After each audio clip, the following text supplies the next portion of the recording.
Hi everybody, Ben here, and something that I use a lot in my morning routine is this 4 sigmatic plant protein stuff. I usually start my day with a solid shot of this protein stuff. It's got a lot in there, and I try to make sure that I get some in extra after my workouts and etc. And it just helps you, build your muscle mass and all that.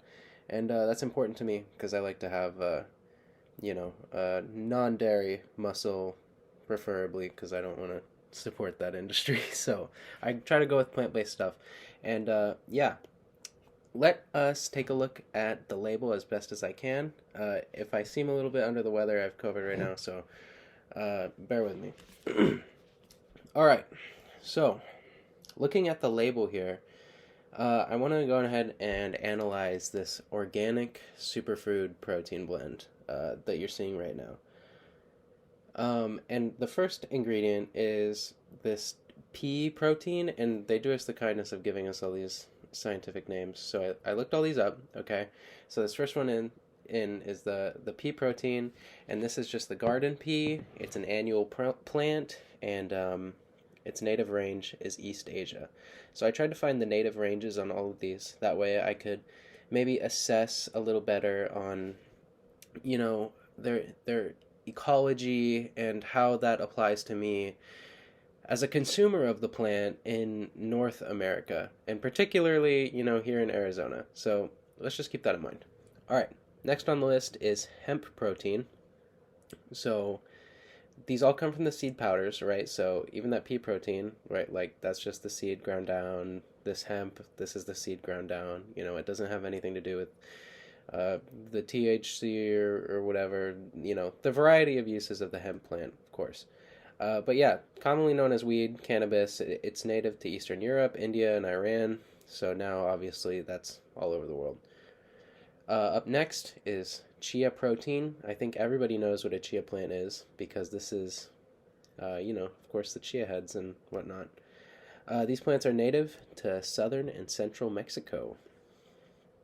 Up next, pumpkin protein. These were domesticated in the Americas for thousands of years by the Native Americans. I think we all, associate them kind of with fall and Thanksgiving, and that has a cultural basis because they were there at the very first Thanksgiving. And obviously, they were there with the Native Americans for quite some time before Europeans even arrived, right? So, coconut protein.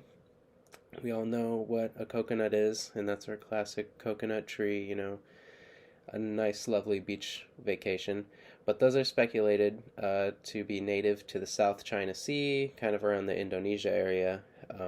Obviously, now those are also cultivated all over the world because they're so useful to us. Last on our list, we have peanut protein, and that, they didn't really give any scientific name or whatever, so I couldn't really look into that much further. But I know peanuts are widely cultivated here in the United States. So yeah. And one ingredient that really stuck out to me as I went down the list, and I only noticed this because I saw it on a YouTube video yesterday, was that there is cordyceps fruiting body in this. And a cordyceps is one of those funguses that infect a plant, an ant or another bug, and drive it, into a zombie-like state to climb up a branch and clamp down, and so it can, shoot off more spores, on the rest of the colony. Really crazy. I don't know. I don't know why that's in there. I know it has roots in like traditional Chinese medicine, but I'm not sure why it's in my morning protein blend. That's really strange to me. Anyway, my recommendation for this product, if I were to try to make it more sustainable, is add more pumpkin protein because obviously, sorry, I have a cough drop in my mouth.